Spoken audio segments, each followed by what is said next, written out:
At the G7 summit in Japan, both the past and the future looming large. Barack Obama's sayonara to the Club of Industrialized Nations started with the tour of an ancient Shinto shrine, a very Japanese welcome from nationalist Prime Minister Shinzo Abe. Japan's past on the table as Abe raised fresh questions over the U.S. military base at Okinawa, a heritage of World War II. More on that Friday when Obama becomes the first U.S. president to visit Hiroshima, a milestone, even if he won't apologize for the 2 atomic bombs dropped on Japan. How should Obama address the past and the future? Obama can look around and see nationalists on the rise all around, with a Brexit referendum coming up in Europe, an isolationist, protectionist backlash at home, and in Asia, leaders like Shinzo Abe who want their nations to assert themselves while rallying at the same time support to contain China's growing regional ambitions. Today in the France 24 debate, we're looking at Obama in Japan, and joining us is Yuka Royer from France 24. Thank you for being with us. Thanks as well to Andre Lozakrug-Pietri, founder of private equity firm A Capital. Good evening. Welcome to the show. And from close to New Jersey, Michael Mazza, research fellow at the American Enterprise Institute. Thank you for joining us. Thank you. The France 24 debate, where you can join the conversation on Facebook and Twitter, our hashtag F24debate. The summit kicked off with Shinzo Abe welcoming the leaders of the United States, Britain, Germany, Italy, Canada, and France, as you can see, at the Uji Bridge, the 2,000-year-old Ise Grand Shrine, the holiest site in Japan's Shinto religion. Yuka Royer, I'm seeing several readings into this. Is this a show of nationalism on the part of Shinzo Abe, or is this just folklore and a nice way to show people the beautiful sights of Japan? And I think what the Prime Minister said at these is that he wanted to, deepen understanding of Japanese culture among the world leaders, he obviously didn't want to present this as an opportunity to, promote his nationalist agenda if he has any. But it is, as you said, the holiest site in Shinto religion, and that Shinto religion, this shrine was run and dedicated by the imperial family. It still is run by the imperial family, and it was the holiest site when the Japanese emperor was considered a living god prior to the end of World War II. So it is startling. It is ironic that the world leaders have agreed to visit this shrine to kick off their visits. Critics are upset about it.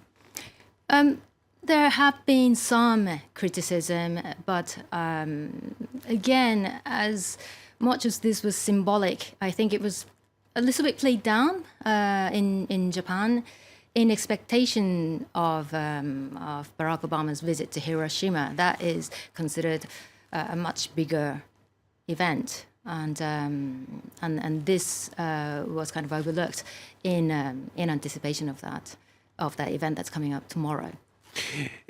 You've been on before with us to talk about Japan, and when it comes to Shinzo Abe, the question is, when we call him the nationalist Prime Minister of Japan, just how nationalist he is.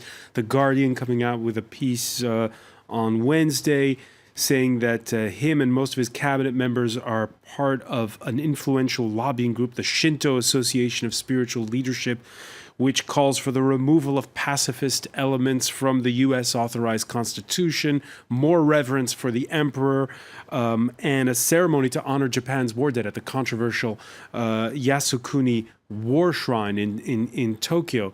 But he hasn't visited that war shrine since 2013. So which way is Abe going, I guess is the question. He's treading, obviously, carefully enough. He doesn't obviously want people to see him as a nationalist prime minister. He's certainly conservative. He has reaffirmed his conservative stance.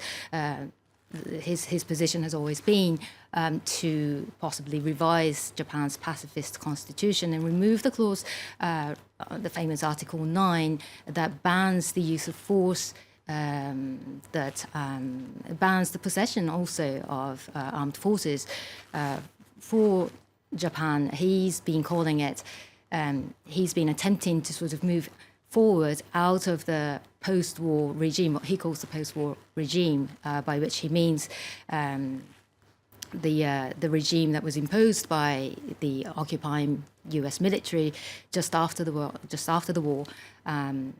The U.S. military, which also helped draw up the constitution. Andre Lozakrug, when you travel to Japan, do you have a sense it's been more than 7 decades that times are changing when it comes to how the Japanese see their past?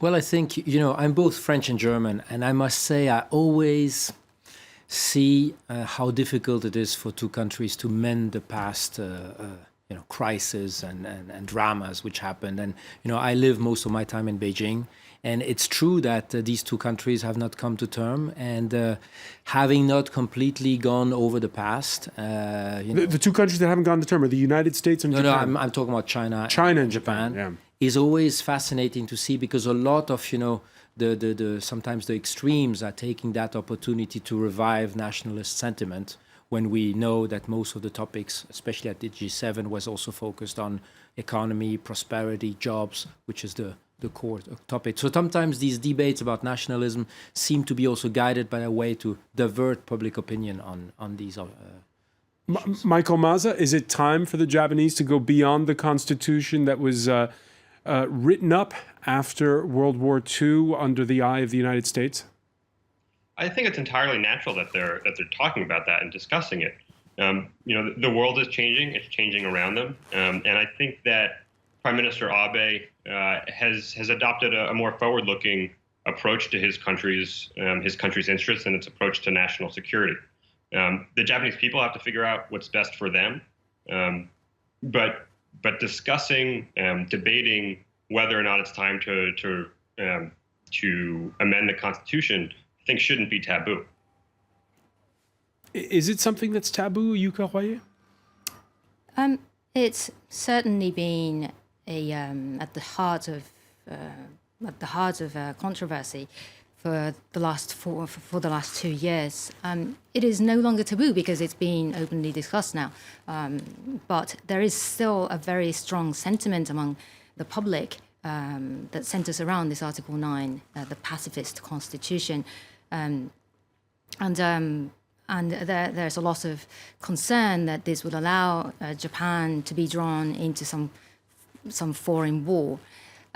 So there is a concern. I don't think it is taboo anymore, but there is still a strong opposition among the public against amending the constitution. All right, and as you were mentioning, Yuka, the highlight of Obama's visit to Japan is coming Friday. He already said he won't apologize for the U.S. bombing of Hiroshima and Nagasaki, but his visit will be a milestone, one that's thrown the spotlight on the up to 250,000 killed by the dropping of those 2 atomic bombs, August 6th and August 9th, 1945.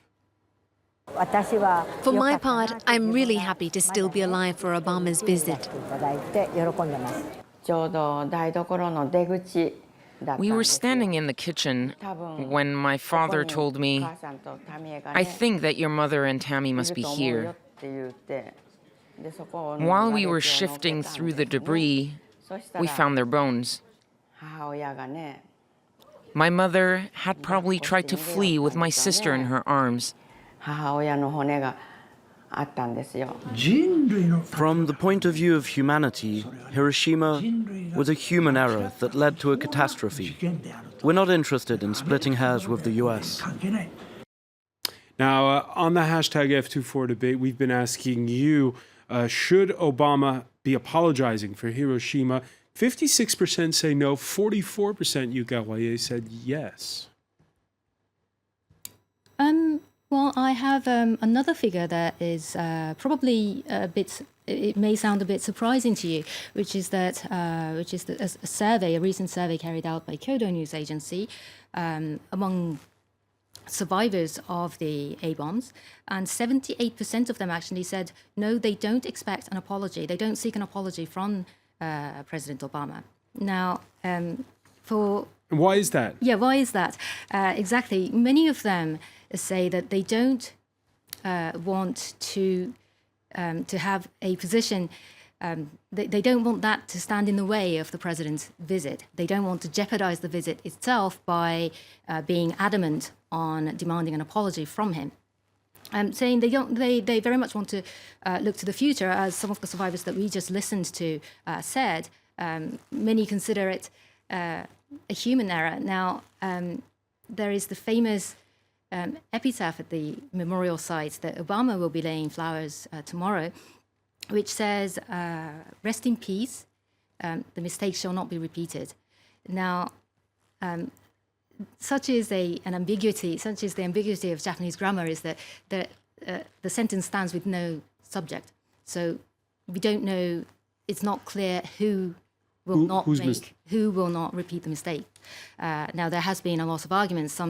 The epitaph was, the memorial was vandalized back in the 90s by some Japanese nationalists seeing it as an apology, seeing it as an admission of guilt for the part of Japan, for the atrocities, for the wartime aggressions.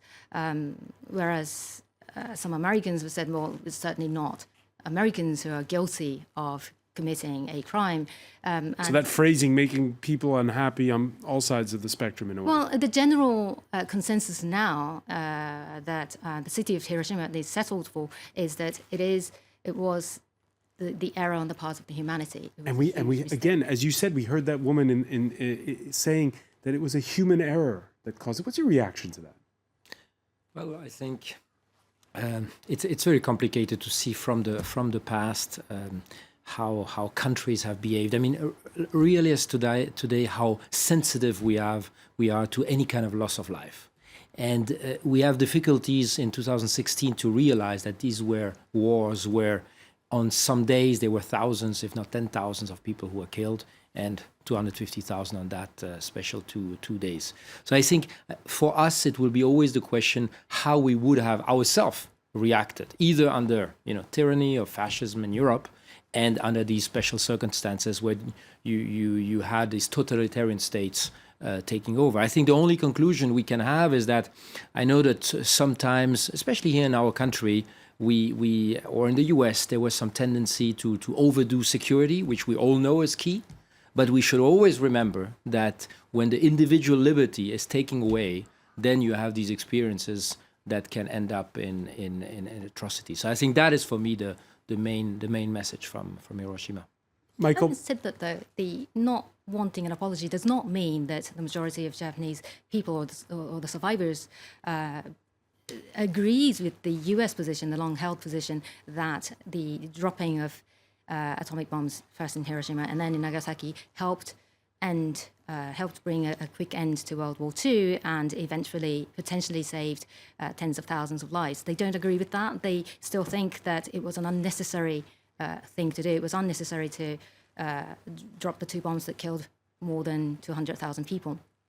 They do think that it's nothing short of a massacre of civilian populations. All right, reactions coming in on the hashtag F24 debate. This one on Facebook. Bombing civilians was a crime then too. Hiroshima had no military significance. Michael Mazza, your take on Barack Obama becoming the first U.S. president to visit Hiroshima 7 decades on. Yeah, I think the visit is a mistake. I don't have a problem with the visit in principle. I think that the visit demonstrates the maturity of the U.S.-Japan relationship. But we'll all be listening closely to what the president says tomorrow.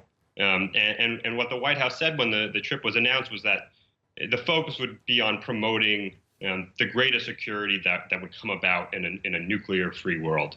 And that implicitly suggests that the United States at the end of World War II ushered in a less secure, less peaceful world. And I think that's problematic. I think it sends the wrong message to countries. Does that really? Does that imply that the United States were the ones that triggered the Cold War? If the president believes that a nuclear-free world is a more peaceful, more secure world, then I think it does. It suggests that the United States, in developing and using for the first time and only time nuclear weapons, that the United States, in ending the war, ushered in a world which was much less peaceful and much less secure. I think that that's an arguable point. But even more so, I think it suggests that the president believes the United States bears some responsibility for, I should say, that the United States perhaps shouldn't have dropped the bomb, and that we perhaps do owe an apology, even though he doesn't intend to issue one at this time. It was, again, civilians that were targeted, as they were by British forces at Dresden in the closing days of World War II. Is there any justification for especially the second bomb that was dropped on Nagasaki? Look, I think arguing about thinking through the ethics of whether or not the bomb should have been dropped is an interesting exercise, and I think it's an important exercise. But in some ways, it's beside the point. If it wasn't going to be using the atomic bombs, it likely would have meant an invasion of the home islands. Bringing the war to an end was going to be unthinkably bloody. And I think that the lesson to be drawn here is that sometimes great violence, great force is necessary in this world, is necessary to bring an end to great evil. Again, we can make the case that perhaps the bombings weren't justified because the number of civilians that were killed, but civilians were going to be killed either way. All right, we're arguing about the past. We're going to see how it plays out for when it comes to global security in the future. When we come back, you're watching the France 24 debate.